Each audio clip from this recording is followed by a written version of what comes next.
Donc 231 East Street, pourquoi? Puisque c'était l'adresse d'Andy Warhol à New York. Et 231 East Street est une enseigne de gourmet burger. Cette enseigne de gourmet burger compte actuellement 23 points de vente ouverts et donc il y a 9 points de vente qui vont ouvrir dans les mois qui viennent, c'est-à-dire qu'ils sont déjà en travaux quoi. Je veux dire là je parle vraiment de points de vente qui vont ouvrir de manière physique. Donc c'est une enseigne qui existe depuis 2011 dont le produit phare est le gourmet burger. Alors qu'est-ce que c'est que le gourmet burger? Parce qu'on a entendu plein de choses là-dessus. Donc c'est de se dire à un moment donné, je veux aller dans un point de vente dans lequel je puisse choisir un pain particulier avec une recette spécifique, dans lequel je puisse avoir une viande qui va être cuite à façon et dans lequel je puisse prendre des ingrédients, donc que ce soit du cheddar, on a un cheddar qui vient du Somerset, ou des cornichons, des tomates. Donc je vais me composer mon propre burger qu'on va faire devant moi à la minute et sur la base uniquement de produits frais.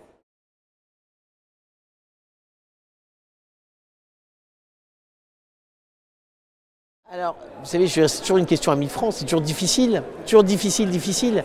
Finalement, au fur et à mesure des années, qu'est-ce qu'on se dit? On se dit qu'on veut quelqu'un qui soit très centré client, puisque finalement, d'abord, c'est-à-dire on accueille des clients à des moments de pause, que ce soit des pauses déjeuner, des pauses dîner, des pauses après-midi, etc.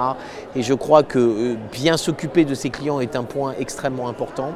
Et on cherche des gens, évidemment, qui soient des managers, c'est-à-dire qui sachent gérer une équipe, puisqu'en même temps, quand je suis dans un 231 East, je vais être à la caisse, mais je vais avoir quelqu'un à la plancha, quelqu'un qui est aux frites, quelqu'un qui est à la remise des plateaux, quelqu'un qui est dans le lobby. Donc évidemment, ces deux compétences-là, à la fois clientèle et leadership d'équipe, sont importantes.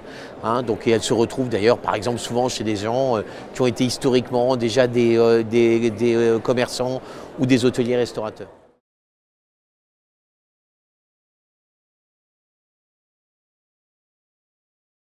Conditions d'accès, alors c'est relativement simple. Donc nous avons ce qu'on appelle des services initiaires forfaitaires, donc c'est-à-dire des droits d'entrée de 25 000 €, des frais de formation de 5 000 € et ensuite des redevances de 5% sur le chiffre d'affaires hors taxe, à laquelle il faut rajouter donc la redevance publicitaire qui est votée par l'ensemble des franchisés une fois par an et qui par exemple pour 2017 est de 1%.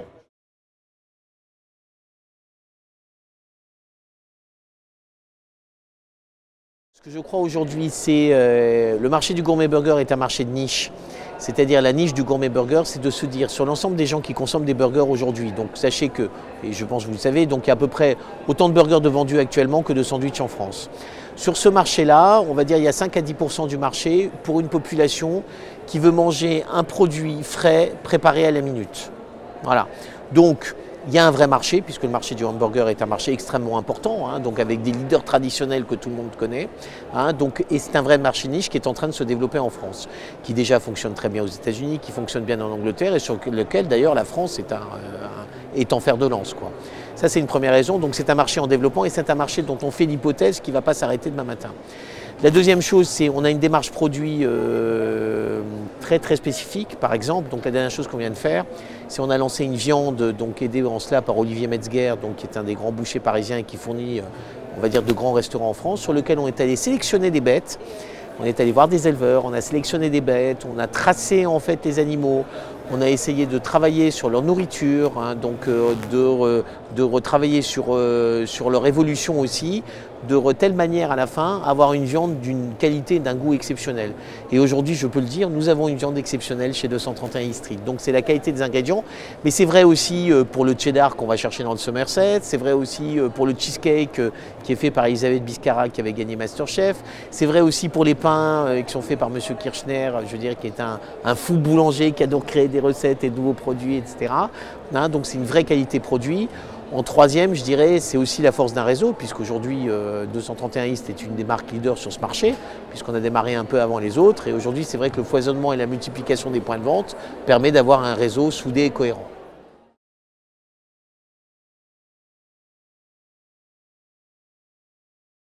Alors on va dire, plaçons-nous au moment en fait, où on a signé le contrat. Je veux dire, avant il y a toutes les démarches, donc on a signé le contrat, on a trouvé un local. Bon. À ce moment-là, en fait, il y a un parcours, il y a une phase de travaux, je veux dire, sur laquelle bien évidemment on va accompagner le franchisé, non pas avec nos entreprises, mais en tout cas en le conseillant et en l'aidant, donc sur l'aménagement, sur son point de vente. Ensuite, il va avoir donc une formation initiale de 3 jours qui se passe au siège de l'entreprise qui est à Strasbourg, sur lequel nous allons regarder ensemble tout ce qui ne concerne pas la gestion opérationnelle de son restaurant. donc à la fois le marketing, l'informatique, la gestion, la comptabilité, la paye, enfin sur lequel on va l'aider en fait à avoir des outils de gestion. Ensuite, il est formé avant ouverture sur 2 fois une semaine dans un point de vente. Et donc là, c'est tous les éléments de process qui vont lui être appris, c'est-à-dire que comment je fabrique un burger, comment je fais mes frites, à quel moment je les fais, comment je dresse ma vitrine de dessert, comment j'accueille les clients, comment je vais en chercher de nouveaux, comment j'entretiens mon point de vente. Puis à l'ouverture, donc il est accompagné aussi longtemps qu'il faut par un animateur réseau qui est là avec lui 24 heures sur 24, le temps que son point de vente soit lancé.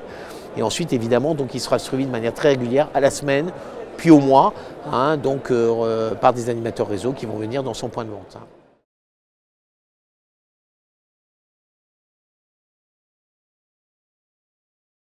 Alors l'actualité du réseau, la première actualité du réseau, c'était le lancement donc, depuis la fin du mois de janvier de cette nouvelle viande, de ce nouveau steak, je veux dire qui est un steak d'ailleurs qui a fait beaucoup parler de lui, puisque c'est une démarche complètement spécifique et qu'on a été les premiers à initier.